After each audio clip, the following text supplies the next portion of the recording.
दोस्तों, आप सभी का स्वागत है फिर से ए टू जेड स्टडीज में। और आज हम लोग जो काम करेंगे वो वर्गमूल के बारे में काम करेंगे। वर्गमूल कैसे निकाला जाता है। ऑलरेडी हम लोग जानते हैं वर्गमूल भाग विधि या गुणनखंड विधि से हम लोग निकालते हैं, लेकिन आज हम लोग भाग विधि ना गुणनखंड विधि दोनों को छोड़कर आज एक नया विधि के द्वारा निकालेंगे, जो कि हम लोग ट्रिक के नाम से जानेंगे। ट्रिक क्या होगा वो चीज़ मैं बताऊंगा। सबसे पहले कुछ चार्ट दिया हुआ है, इस चार्ट को फॉलो करना है। इस साइड में लिखा हुआ है ए का स्क्वायर, 1 का स्क्वायर, 2 का स्क्वायर, 3 का स्क्वायर, 4 का स्क्वायर, 5 का स्क्वायर, 12 तक लिखा हुआ है। और एक चीज लिखा हुआ है, ये क्या चीज है ये मैं सबसे पहले समझा दूं। ये है किसी भी पूर्ण वर्ग संख्या के पीछे, यानी जो इकाई अंक है वो आने वाला संख्या अगर एक है तो हमारा जो वर्गमूल निकलेगा उसका इकाई अंक या तो 1 आएगा या तो 9 आएगा। 4 के समय क्या होगा, 2 या 8 आएगा। 5 के समय 5 आएगा। 6 के समय 4 या 6 आएगा। 9 के समय 3 या 9 आएगा। ये कैसे पता चला? ये इस प्रकार पता चला। मान लीजिए कि किसी के इकाई अंक यानी किसी वर्ग का इकाई अंक अगर 9 है तो उसका वर्गमूल क्या हो जाएगा, इकाई अंक में 7 आएगा। यानी जैसे 49। अब 49 का जब हम लोग वर्गमूल निकालेंगे तो इसका वर्गमूल कितना होता है, 7 × 7 = 7 होता है। आ गया ना। 49 में क्या आया, 9 जब है इकाई अंक तो क्या आया, या तो 7 आएगा या तो 3 आएगा। 3 में क्या हो जाएगा, यानी ये भी 9 आता है। तो ये चीज क्लियर हो गया। ये छोटी सी चीज था, इस चीज को क्लियर करने के लिए मैं ये लिखा हुआ है ये चार्ट। तो सबसे पहले हम लोग समझेंगे कि ये जो रूल है ये कैसे फॉलो करता है, ये चीज समझना जरूरी है। ये अगर एक बार समझ लेते हैं तो हमें क्या होगा, आगे दिक्कत नहीं होगा। तो सबसे पहले ये चीज रूल हम लोग समझ लेते हैं। रूल क्या है, एक छोटा सा एग्जांपल के साथ मैं समझाता हूं। जैसे हम लोग जानते हैं 144 किसका वर्गमूल होता है, 12 का वर्ग होता है 144। इसका मतलब 144 किसका वर्गमूल होता है, 12 का। तो 144 को वर्गमूल करेंगे। आज हम लोग बात कर रहे हैं वर्गमूल के बारे में, तो वर्गमूल करेंगे 144 का वर्गमूल क्या होगा। तो इसमें देखेंगे हम लोग सबसे पहले क्या करेंगे, जोड़ा बनाएंगे, क्योंकि वर्गमूल के समय क्या करना पड़ता है, जोड़ा बनाते हैं। हम लोग भाग विधि में भी ये सीखे थे। तो सबसे पहले क्या करेंगे, हम लोग जोड़ा बनाए। जोड़ा बनाने में सबसे पहले देखेंगे जो इकाई अंक क्या आ रहा है, इकाई अंक आ रहा है 4। यानी 4 जब इकाई अंक आ रहा है तो हमारा जो आंसर निकलेगा वो उसका जो इकाई अंक होगा वो क्या होगा, या तो 2 होगा या तो 8 होगा। तो क्या करेंगे, या तो 2 होगा या तो 8 होगा। ये हम लोग क्या करेंगे, सबसे पहले लिख लेंगे। अब हमारे पास बचता, इसका काम खत्म हो गया। अब हमारे पास बचता क्या है, एक। अब एक जो है वो हमें डिफाइन करना है कि एक हमारे जो ये चार्ट बनाया इस साइड में, ये कहां पर आ रहा है, ये कहां पर आ रहा है, एक या 4 के बीच, ये दोनों के बीच हमें क्या करना है, बीच का निकालना है। तो ये दोनों कहां पर आ रहा है, 1 या 4, ये दोनों के बीच आ रहा है हमारे पास 1। अब हम लोग क्या करेंगे, जब ये दोनों के बीच आ रहा है तो इसका छोटा वाला जो वर्ग है उस छोटा वाला वर्ग के संख्या को उठा लेंगे। यानी क्या हो जाएगा, ये दोनों के बीच यानी एक को हम लोग क्या करेंगे, उठा लेंगे। अब हमारे पास 2 सिचुएशन बन जाता है। क्या क्या, एक तो होगा, यानी एक तो होगा, उसके बाद या तो हमारे पास होगा 12, क्योंकि इकाई अंक में क्या बोला था, ये दोनों में से एक होगा, यानी 2 या तो 8। तो या तो 12 होगा या तो 18 होगा। अब हमें देखना है कि क्या होगा, 12 होगा या 8 होगा। ये डिफाइन करने के लिए हमें सबसे पहले क्या करना पड़ेगा, ये जो एक है ये को उठाना है और एक को इस साइड में लिखकर हमें देखेंगे कि ये किसके आसपास है, इसके आसपास है या नीचे वाला के आसपास है। अगर छोटे वाले के आसपास है तो ये दोनों में से जो छोटा है वही आंसर होगा। अगर बड़े वाले के आसपास है तो बड़ा वाला उसका आंसर होगा। तो ये किसके आसपास है, इस एक के आसपास है। इसका मतलब हमारा आंसर जो होगा वो क्या होगा, छोटा वाला होगा। यानी हमारा आंसर जो होगा वो छोटा वाला होगा। ये इसका बेसिक रूल है। अब इस रूल को क्या करते हैं, फॉलो करते हैं और एक इससे बड़े कोई क्वेश्चन यानी कोई संख्या ले लेते हैं जो पूर्ण वर्ग संख्या हो।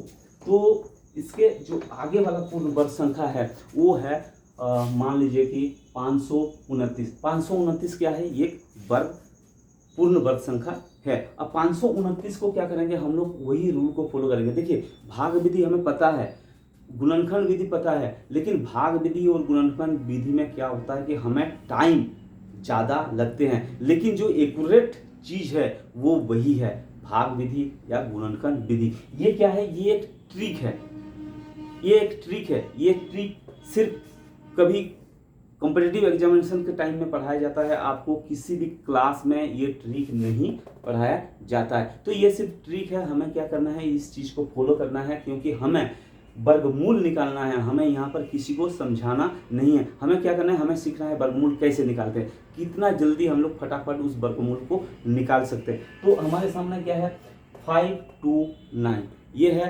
529। अब 529 को सबसे पहला काम क्या है, जोड़ा बनाना, यानी हम लोग क्या करेंगे, जोड़ा बना लेंगे। जोड़ा बनाने के बाद हमें देखना है क्या कि इसका जो इकाई अंक है वो क्या है। इकाई अंक क्या है, 9 है। 9 है, इसका मतलब या तो हमारे पास 3 इकाई अंक आएगा या तो 7 आएगा। ये चीज हमें ध्यान रखना है। सबसे पहले जोड़ा, उसके बाद क्या करना है, देखना है इकाई अंक के हिसाब से हमें 3 या 7 लिखना है। अब हमारे पास आता है, बचता है क्या है, बचा हुआ है 5। समझ में आ रहा है, बचा हुआ है 5। अब ये 5 किसके बीच में होगा, आप अगर देखेंगे तो ये 5 क्या होगा, ये दोनों के बीच में होगा। 4 और 9 के बीच में 5 आ रहा है। अब 4 और 9 के बीच में अगर 5 आ रहा है तो किसको उठाना है, हमें छोटा वाला को उठाना है। ये ध्यान रखना है, जिसके बीच में आ रहा है उस दोनों के जो छोटा वाला हिस्सा है उसी को उठाना है, यानी उठाना है किसको, हमें 2 को उठाना है। तो इसके बदले क्या आएगा, 2 आएगा। अब हमारे पास 2 ऑप्शन हो जाता है, क्या क्या, या तो हमारा आंसर होगा 23, यानी 2 हो गया और इकाई, ये दूसरा अंक हो गया, ये इकाई अंक होगा 3, या तो हमारे पास होगा 27। अब इस दोनों को डिफाइन करने के लिए कि कौन सा करेक्ट आंसर है, ये देखने के लिए क्या करेंगे हम लोग, ये जो 5 लिखे हैं, ये 5 अब देखेंगे किसके नजदीक है, ये 4 के नजदीक है या 9 के नजदीक है। 4 के नजदीक है या 9 के नजदीक है, ये देखेंगे। तो ये जब देखेंगे तो ये 5 जो है वो किसके नजदीक है, 4 के नजदीक है, यानी छोटे वाले के नजदीक है वो। तो इसका मतलब क्या हुआ, जो हमारा आंसर होगा वो क्या हो जाएगा, छोटा वाला होगा, यानी हो जाएगा 23। समझ में आ रहा है, समझ में आ रहा है। अगर आपको समझ में आ रहा है तो इसको लाइक जरूर कर दीजिए, और 2-4 एग्जांपल ले लेते हैं, फिर और इससे अच्छे ढंग से समझ लेते हैं और आगे हम लोग बढ़ते हैं। तो नेक्स्ट क्वेश्चन जो है वो मैं लेता हूं। नेक्स्ट क्वेश्चन जो मैं लेता हूं 1156। 1156 एक क्या है, पूर्ण वर्ग संख्या है। तो इसको हम लोग करने के लिए क्या करना है, सबसे पहले हमें क्या करना है, जोड़ा बनाना है। तो जब जोड़ा बनाएंगे तो क्या हो जाएगा, हमारे पास आया 6, हमारे पास क्या आया, 6 आया। अब ये 6 को देखेंगे क्या क्या बनेगा, यानी 4 बन सकता है या तो फिर 6 बन सकता है, क्योंकि 4 जब इकाई अंक है तो 4 बनेगा या तो 6 बनेगा। देखो दोस्तों, इस चीज को प्रैक्टिस आपको करना है, जब प्रैक्टिस आप करेंगे तो अच्छे ढंग से और भी समझ में आ जाएगा। कल की तरह आप कमेंट जरूर कीजिएगा। कल भी जो कमेंट आया मुझे बहुत अच्छा लगा, क्योंकि आपने उस वीडियो को बहुत अच्छे ढंग से देखे हैं, तभी जाकर आप कमेंट कर पाए। तो दोस्तों इसी ढंग से सीखते रहिए। मेरा शुभकामनाएं आप लोगों के साथ है कि हाँ, आप इसी ढंग से वीडियो को देखते रहिए और सीखते रहिए। तो 4 या 6 आया। अब 4-6 आने के बाद बचता है क्या, 11। अब हमें 11 ढूंढना है कि 11 हमारे पास कहाँ पर है, इस दोनों के बीच। हमारे ये दोनों के बीच 11 कहाँ पर है, इस जगह में है। तो जब हम लोग 11 इस दोनों के बीच है, यानी 3 और 4 के बीच में है, तो हम लोग उठाएंगे किसको, 3 को उठाएंगे ना, जो छोटा है उसी को तो उठाते हैं। तो जो छोटा हो गया उसी को उठा लिए। अब 3 आया, यानी हमारे पास 2 ऑप्शन हो गया, 34 या 36। अब ये दोनों में से करेक्ट आंसर कौन सा है, ये हमें ढूंढना है। अब ये दोनों में से करेक्ट आंसर क्या करेंगे, 11 जो है ये दोनों के बीच, यानी 9 और 16 के बीच। अब देखना है 11 किसके नजदीक आता है, 9 के नजदीक या 16 के नजदीक। जब हम लोगों को 11 पता चल गया कि 9 के नजदीक है, इसका मतलब छोटा वाला, तो ये दोनों में से जो छोटा है वही होगा इसका आंसर। ये चीज हमें ध्यान रखना है। नेक्स्ट क्वेश्चन उठा लेते हैं हम लोग।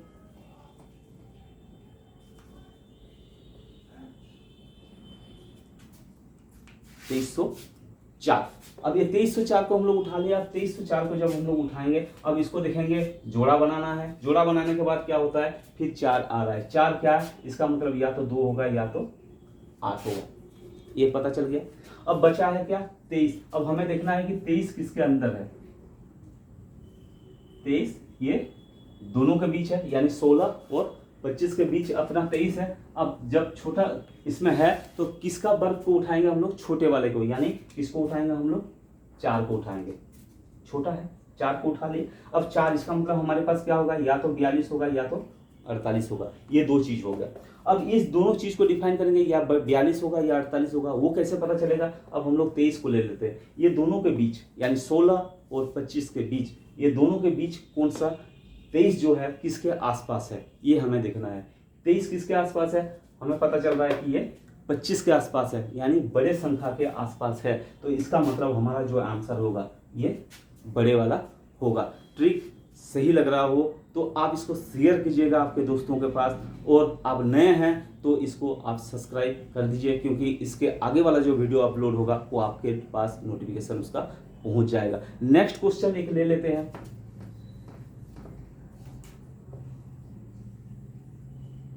9801, ये एक पूर्ण वर्ग संख्या है। हम आज बात कर रहे हैं पूर्ण वर्ग संख्या के बारे में, कल हम लोग बात करेंगे जो पूर्ण वर्ग संख्या नहीं है उसके बारे में। आज पूर्ण वर्ग संख्या के बारे में, तो सबसे पीछे यानी लास्ट वाला जो जोड़ा बनाने के बाद जो इकाई अंक है उसको देखना है, ये किस में आ रहा है, ये किसके लिए है, या तो 1 होगा या तो 9 होगा।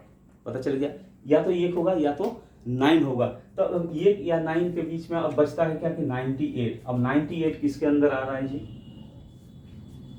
98 81 और 100 के अंदर आ रहा है 98। इसका मतलब हम लोग किसको उठाएंगे, जो छोटा वाला वर्ग है यही उठाएंगे। तो इसका मतलब क्या उठाएंगे, 9 यानी 9। या तो इसका मतलब क्या हुआ, हमारे पास इसका 9 हो गया और ये 1 होगा या तो 99 होगा। अब हमारे पास दो ऑप्शन हो गया, या तो 91 होगा या तो 99 होगा। लेकिन हमें देखना क्या है कि ये किसका होगा, ये 98। अब ये 98 ये दोनों में से किसके आसपास है, यानी 81 के आसपास है या 100 के आसपास है। यानी ये 98 जो है किसके आसपास होगा, 100 के आसपास होगा। इसका मतलब क्या होगा, बड़े वाले के आसपास है। इसका मतलब ये दोनों में से जो बड़ा वाला है उसी का होगा उसका आंसर, यानी इसका आंसर हो जाएगा 99।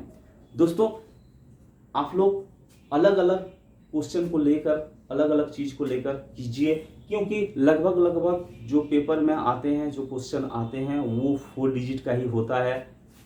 4 डिजिट से ज़्यादा फालतू का नहीं होता है। अगर 4 डिजिट से कोई ज़्यादा हो तो उसके लिए क्या करना पड़ेगा, ये जो सीरीज है इस सीरीज को हमें आगे बढ़ाना पड़ेगा। ये 1 से लेकर 12 तक लिखा हुआ था, इस सीरीज को अब क्या करना पड़ेगा, फिर आगे हमें बढ़ाना पड़ेगा। तो दोस्तों वीडियो को सही ढंग से देखिएगा, उसको आराम से आप कीजिएगा। अगर आपको समझ में ना आए आप कमेंट बॉक्स में ज़रूर उसका कमेंट डालिएगा, हम लोग उसका सॉल्व करने का कोशिश करेंगे। Thank you very much.